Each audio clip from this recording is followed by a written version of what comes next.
How's it going, babe? Listen, I'm warning you. I got a Saturn Award for best fight in a feature film, so don't mess with me. Whoa! Whoa, easy, all right? Let's just take a time out here and talk about it. So let's talk about it. Mortal Kombat 2 was just fun. Absolutely fun. But before we get into it, I'm Jace, your movie guy. So don't forget to give me a like and follow. Now, I'm going to give a review on this movie. I think this movie was absolutely banging. It's banging. It's what the audience were asking for. Honestly, it is a tournament. It's clearly a tournament, but I think it gives a bit more backstory to the main character, who is actually Kitana, who was played by Adeline Rudolph.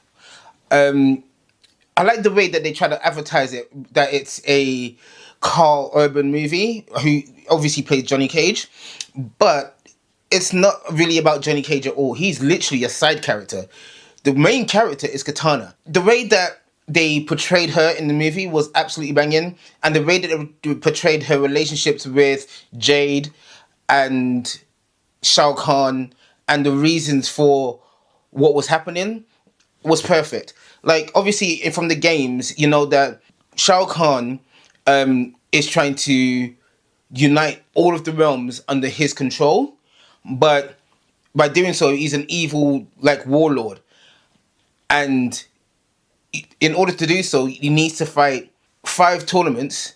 If he completes and wins all 5 tournaments, he gets your land. He gets the realm that you belong to. So this is the final one. It doesn't make sense that it's the final one and they had a movie before. Do you know what I mean? Like, the Mortal Kombat 1 was literally a prequel to this movie. I would say that this movie, Mortal Kombat 2, is literally Mortal Kombat 1. Mortal Kombat 1 is the prequel to this movie, because in Mortal Kombat 1 it sets up all the other characters, so you don't really need to ask in this movie what the characters are, and they jump straight into the tournament, which is great. This is what they actually listened to the audience, listened to the fans, where they said, this is a Mortal Kombat movie. Where is the tournament? Like, explain the tournament to us. Like, do you know what I mean? You dive deep straight into the tournament, and it is fun. It's a hell of a blast. You do see a ton of fatalities. I think within the first 5 minutes, you do get your first fatality. I don't want to spoil it too much, but yeah, you do get to see that. And then they do bring in things like, if you're a Mortal Kombat fan, you understand what a revenant is. They do bring in revenants. That's how certain characters are brought back. Except for Kano. Kano is just not a revenant. He didn't really have a soul anyway, so they just brought him back, and yeah, they just brought him back for the fun of it. So some of the standout characters from this movie, as I mentioned, Adeline Rudolph, who played Kitana. Carl Urban's character, although he was a side character, in my eyes, I think Carl Urban was a side character.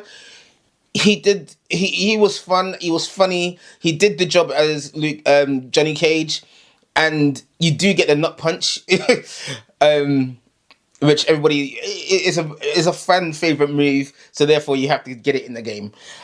Martin Ford, who plays Shao Kahn, was epic. He defined what Shao Kahn was. He literally was big, massive, and overpowering. He looked and felt like a conqueror. He looked and felt like what a conqueror should be, which was awesome. And then everybody's favorite actor, Hiroyuki Sanada. Like, he, as Scorpion, Scorpion is my favorite character in the game.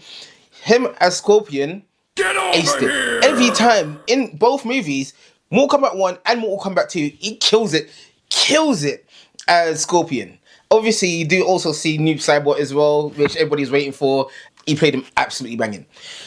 So, yeah, like, my review for this movie, I'm thinking this movie was absolutely fun time at the cinema.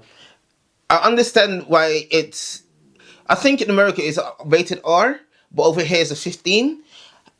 I can understand why it's a 15 because of the fatalities and whatnot, but honestly, like, it's not as bad. You have one F-bomb. I think you even have one F-bomb.